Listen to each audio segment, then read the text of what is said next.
안녕하세요. 올해로 4살 난 딸 하나를 키우고 있는 결혼 생활 5년차의 30대 여성입니다.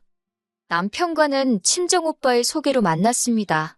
남편은 친정오빠의 절친한 후배였는데 남자는 남자가 알아보는 법이라며 친정오빠가 무조건 만나보라고 하더군요. 워낙 엄격한 집안에서 자란 탓에 이성에 대해서 무지했던 저는 친정오빠가 어련히 알아서 잘 골라주었겠지라는 믿음에 지금의 남편과 연애를 시작했어요. 사실 남편과 제가 천생연분처럼 잘 맞았던 건 아니에요. 하지만 남편과 사귀는 횟수가 3년이 넘어가자 남편과 결혼하는 게 당연하게 여겨지더라고요. 게다가 남편은 저더러 아무것도 안 해와도 된다, 몸만 와도 된다 했습니다. 솔직히 털어놓자면 당시 저희 친정 사정이 좋지 않았어요. 친정오빠가 사업을 한답시고 친정부모님 재산을 이리저리 받아갔는데 일이 잘 안 풀렸거든요. 그래도 친정부모님께서는 맏아들이라는 이유로 묻지도 따지지도 않고 계속해서 지원을 해주고 계시던 상황이었고요. 게다가 친정부모님 험담을 하자는 건 아니지만 워낙에 친정아버지가 가부장적이셔서 딸은 어차피 시집가면 그만이다. 그 소리를 입에 달고 사셨어요. 그런 친정아버지에 비해 친정오빠는 그래도 사람이 다정하고 제 마음을 많이 알아줬거든요. 그래서 오빠 말이라면 더 믿고 따랐던 것도 있어요. 아무튼 친정이 이런 상황이다 보니 몸만 시집오라는 남편의 말이 고맙기까지 하더라니까요. 그렇다고 제가 정말 몸만 가지고 시집을 온 건 아니었습니다. 그래도 당시 회사 다니면서 모아둔 돈이 3천만 원 정도 있었거든요. 회사 생활 시작한 이후로 매달 친정의 생활비를 보태드리고 그러다 보니 많이 모으지는 못했지요. 그래도 시집 간다 하니까 친정어머니가 친정아버지 몰래 1,000만 원 만들어주시대요. 그렇게 총 4천만 원 들고 왔어요. 남편은 경기권에 자기 명의로 된 빌라가 있다고 했고요. 그런데 결혼 후에서야 알게 된 게 빌라는 시세 2억짜리였고 그나마도 대출이 1억 정도 있어서 결혼식을 올린 이후부터는 같이 갚기 시작했네요. 결혼식을 올린 뒤 신혼 1년은 그래도 그럭저럭 괜찮았어요. 어느 다른 신혼부부들처럼 서로 맞춰가느라 다투기도 했지만 대부분이 심각하지 않은 일들이었지요. 그러다 제가 임신을 하면서 생각지도 못한 이야기를 듣게 되었습니다. 제 임신 소식을 들으신 어머님께서 학가를 제안하셨거든요. 같이 살면서 당신이 제 산후조리도 해주고 아이도 봐주겠다는 말씀이셨는데 솔직히 내키지가 않았네요. 시부모님에 대해서 조금 이야기를 해보자면 아버님께서는 저희 부부가 결혼식을 올리고 얼마 지나지 않아 지병으로 세상을 떠나셨어요. 사실 워낙에 건강 상태가 좋지 못하셨기에 오래 버티지 못하실 건 알고 있었지만 저희 예상보다 빨리 세상을 떠나셔서 저를 비롯한 모두가 충격이 컸지요. 그리고 아버님과 금슬이 좋으셨던 어머님께서는 하루가 다르게 어두워지시더니 급기야 우울증 증세를 보이기 시작하셨습니다. 저희를 앞에 앉혀두고도 당신이 무슨 이야기를 하고 계셨는지 깜빡하시기가 일쑤였고 이후로도 걸핏하면 멍하니 하루 종일 창밖만 보고 계셨습니다.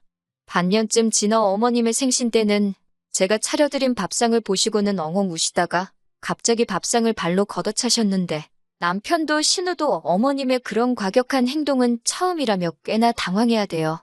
상을 차린 저는 저대로 서운하고 서러워서 눈물을 흘렸고 집안 망신이다 싶었지만 아는 지인에게 털어놓으니 그거 우울증 아니냐입니다. 그래서 남편과 신우에게 어머님을 모시고 병원에 가보자 했어요. 그런데 그 말을 들은 신우가 네가 뭔데 우리 엄마를 미친 액수 취급을 하냐고 다짜고짜 화를 냈습니다. 남편도 저더러 걱정해주는 건 고마운데 어머님은 멀쩡하고 오히려 이런 이야기를 하는 제가 어머님께 상처를 준다는 식이 돼요. 무엇보다도 어머님 본인이 병원 가길 거부하셨기에 적절한 치료는커녕 상담조차 이루어지지 못하고 있었습니다. 사정이 그렇다 보니 솔직히 산후조리고 앞으로 태어날 아기고 어머님께 맡기는 건 부담스러웠고 꺼림직했어요. 하지만 이런 제 마음을 알아줄 것 같던 남편마저 모처럼 어머님의 의욕적인 모습에 한껏 들떠 있었기에 결국 저는 남편을 설득하지 못했습니다. 하지만 다행이라고 해야 할지 금세 또 며칠 만에 어머님께서 기분이 안 좋으시다며 학가는 안 하겠다 하시대요. 주변에서 하는 말이 집까지 팔고 아들네 들어갔는데 아들 며느리가 구박하면 서러워서 못 산다고 했다나요. 듣고 있는데 저도 남편도 좀 황당했다고 해야 하나? 동시에 마음에 병이 있어서 그러신 거니 안타깝기도 하고 학가는 피했다 생각하니 다행이다 싶기도 했고요. 아무튼 결국 산후조리도 아이 봐주는 것도 다 없던 일이 되었습니다. 이후로 아이가 태어났고 저는 얼마 지나지 않아 다니던 회사를 관뒀습니다. 원래 회사를 다니는 동안 부업으로 번역일을 하고 있었는데 언젠가부터 번역일로 버는 돈이 출판사 월급하고 비슷해졌거든요. 게다가 회사는 출퇴근을 해야 했지만 번역일은 집에서도 할 수 있었으니 여러모로 번역일이 저에겐 나은 옵션이었어요. 그런데 이때부터였어요. 남편이 저와는 상의도 없이 걸핏하면 어머님을 일주일이고 한 달이고 저희 집에 계시게 하더라고요. 그래놓곤 한다는 소리가 어머님 혼자 얼마나 쓸쓸하시겠냐면서 저라도 있는 저희 집에 와 계시면 좋을 것 같다고 저더러 이해를 해달래요. 오신 김에 손녀도 봐주실 테니 분명 저에게 도움이 될 거라면서요. 하지만 실상은 그렇지 못했습니다. 어머님은 저희 집에 오시면 손님이자 상전이셨어요.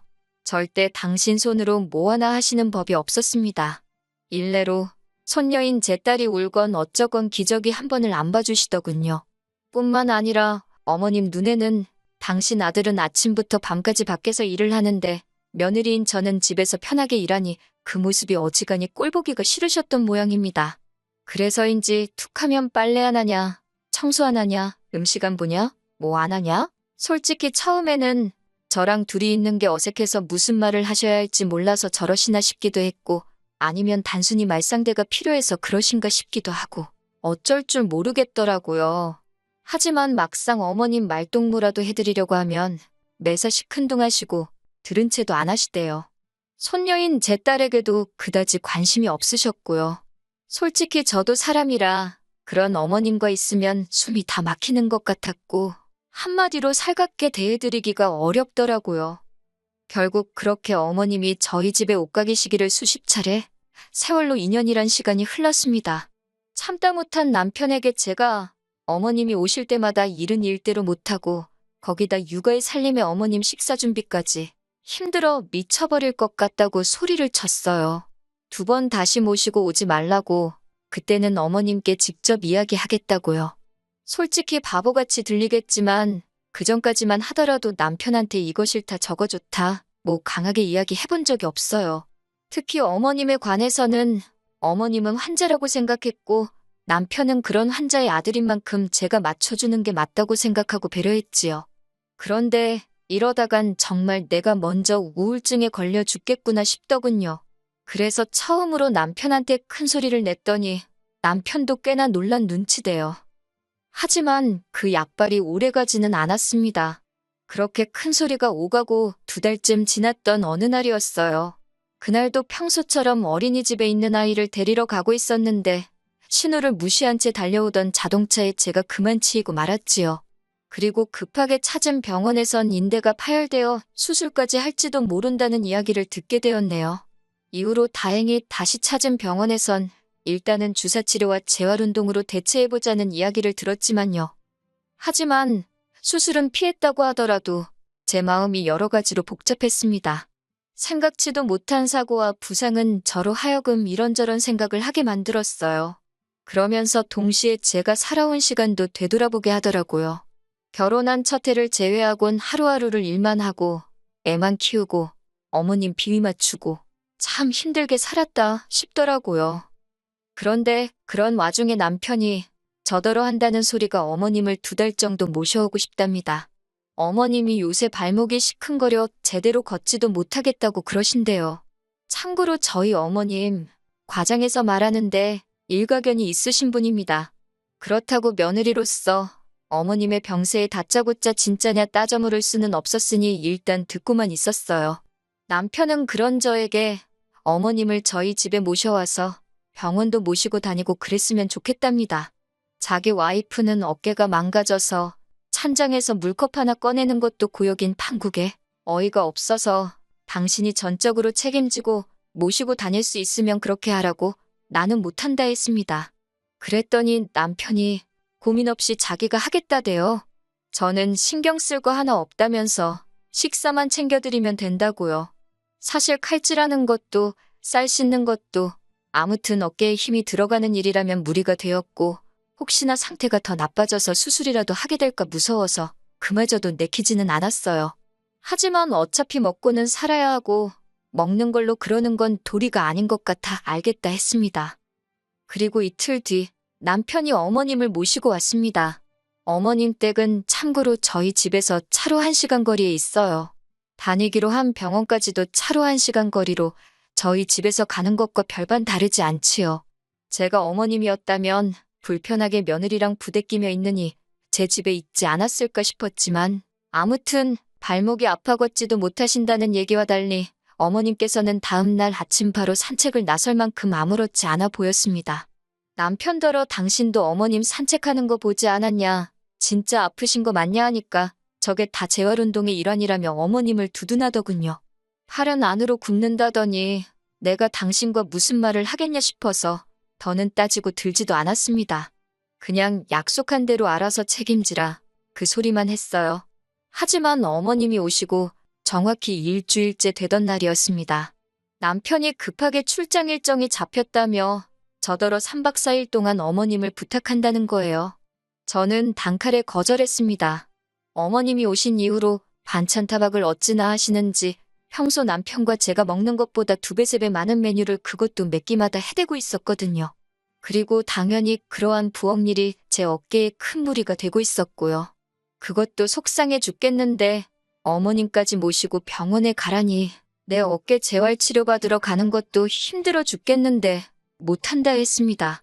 정 뭐하면 신우한테 부탁하라고 쏘아붙였어요. 신우는 저희 집에서 차로 20분 거리에 살고 있었거든요. 하지만 남편은 말로만 알겠다 하더니 출장을 가는 날까지 기어이 가타부타 말이 없더군요. 그리고는 그냥 어머님을 두고 출장에 가버렸어요. 완전히 이건 뭐 저한테 마치 네가 시어머니 모시고 병원에 안 가고 백이냐는 선전포고나 다름없게 느껴지더라고요. 그래서 안 갔습니다. 이렇게 막무가내로 나오면 통할 줄 알았다는 게 어이가 없었으니까요. 그리고 남편이 출장에서 돌아온 날 어머님은 정말 버선만 안 신으셨지 남편 맞이하시는 모습이 정말 버선발로 뛰어나가시는 모양새였습니다. 남편을 붙들어 앉히시곤 당신 발목도 아프고 머리도 아프고 등도 아프고 그런 어머님을 보더니 남편이 저더러 병원 안 모시고 갔냐고 묻대요. 그리고 그 질문을 들은 순간 얼마나 열이 받던지 당신 눈에는 어깨 때문에 옷 갈아입는 것도 힘겨워하는 나는 안 보이냐고 따졌어요. 하루 종일 삼시세끼 칼질에 대고 상차리고 그 와중에 애보고 일하고 알아줄 거 아니고 도와줄 거 아니면 최소한 사람을 긁지는 말라고 화를 냈지요. 그랬더니 어머님께서 왜 당신 아들한테 소리를 지르냐며 네 팔이 그 모양인 게 내 아들 탓이냐고 생기다 말게 낳은 네 부모한테 따지라며 고래고래 소리를 지르셨습니다. 그리고는 당장이라도 절 때릴 기세로 저에게 다가오시는데 남편이 순간 어머님을 막아서면서 그런 게 아니라고 하대요. 하지만 어머님께선 갑자기 엉엉 우시면서 당신 아들이 불쌍하답니다.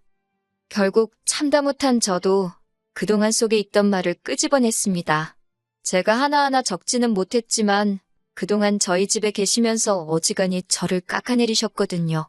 툭하면 야너 부르시는 건 기본이었고 그렇게 제가 해드리는 밥 드시면서도 손녀인 제 딸한테 내복은커녕 양말 한 짝 안 사주셨지요. 꼴랑 4천만 원의 예단도 제대로 안 해왔다며 사람을 어찌나 면박을 주셨는지 어머님더러 2억짜리 빌라 그나마도 1억이 대출인데 그리고 집도 누가 사야 돈이지 그 종이에 이름만 올라가 있다고 그게 돈이냐고 저도 그동안 꾹꾹 참았던 말들 다 쏟아냈습니다. 어머님 비위 맞추는 거 힘들고 어머님 성격 정말 이상하시다고 그렇게 싫으면 오지 마시지 누가 반긴다고 꾸역꾸역 와서 성질이시냐고요. 그러자 어머님이 정말 저를 잡아먹을 듯이 노려보시더니 시엠이 알기를 우습게 안다면서 처음에 자기한테 우울증 어쩌고 할 때부터 딱 알아봤답니다. 제가 지금 어머님을 정신병자 취급을 하는 거라나요. 어머님이 어찌나 악을 쓰고 우겨대는지 정말 저까지 정신이 하나도 없었네요. 결국 남편이 신우에게 전화를 걸었고 얼마 지나지 않아 신우와 신우 남편이 쫓아왔습니다. 신우 남편이 어머님을 모시고 나갔고 신우는 저더러 어찌됐건 시어머니인데 그거 비위 좀 맞춰주는 게 어렵냐면서 그래서 그러면 언니가 모시고 가라니까 한다는 소리가 자기는 모셔도 자기 시부모님을 모셔야 할 판이지 친정어머니를 어떻게 모시냐고 툴툴거려요. 그러면서 신우도 어머님이랑 똑같은 소리를 하대요. 자기 동생이 장가갈 때 집까지 해갔는데 어머님 좀 모실 수 있는 거 아니냐고. 그러자 이번엔 남편이 나서서는 집 얘기 좀 그만하라고 쪽팔린다며 화를 내더라고요. 한참의 실랑이 끝에 일단은 어머님이 신혼에 있다가 당신 집으로 내려가시기로 이야기가 되었습니다. 상황이 일단락되고 나자 남편이 저더러 일단은 미안하다면서 저한테 이해를 좀 해달라대요. 자기 어머니는 환자라면서 그렇게 제가 병원에 모시고 가자 할 때는 멀쩡하다더니 이제 와서 환자라고 저한테 사과를 해달랍니다. 저는 사과 못한다고 했어요. 나더러 매번 이렇게 참고 살라는 거냐고. 그렇게는 못한다고요. 그러자 남편이 그러면 어쩌냐입니다. 자기는 자기 어머니 불쌍해서 모른 척하고는 못 살겠다고요. 그래서 그러면 당신이 어머님 댁에 내려가서 어머님하고 둘이 한번 지내보라 했습니다. 나는 이 집에서 딸하고 둘이 지낼 테니까. 그렇게 한 3주나 지났을까요? 남편한테 연락이 왔습니다. 자기가 생각이 짧았다며 무조건 미안하대요. 자기 어머니지만 이렇게 까다롭고 상대하기 어려운 분인지 몰랐다면서 저더러 고생이 많았겠다고 그래요. 그래서 남편과 저는 극적으로 화해를 했습니다. 그리고 남편이 신우에게도 저에게 이야기한 것과 똑같이 얘기를 했답니다. 자기 와이프, 그러니까 제가 얼마나 고생을 했을지 누나는 상상도 못할 거라면서 이제 누나도 누나 할 도리는 하고 살라고 했다고요. 실제로 어머님도 당신 아들하고 둘이 있으니 순식간에 집안일이며 뭐며 다 당신 몫이 되었던 모양입니다. 저랑도 사이가 안 좋지. 아들 하나 보고 살자니 당신이 할 일이 너무 많지. 그래서 이후로는 저희는 안 찾고 신우만 찾으시더라고요. 진작에 왜 이 방법을 쓰지 않았을까 생각하면 허무할 정도로 상황은 순식간에 해결이 되었습니다. 남편도 이제는 저를 이해하고 어머님을 병원에 모시고 가려고 노력 중이에요. 신우도 어지간히 시달렸는지 저희랑 뜻을 같이 하고 있고요. 다만 당사자인 어머님께서 어찌나 완강하게 버티시는지 저희가 좀 더 고생하긴 할 것 같아요. 부디 하루빨리 어머님 마음의 병이 회복되어 건강한 노년을 보내실 수 있기를 바랄 뿐입니다.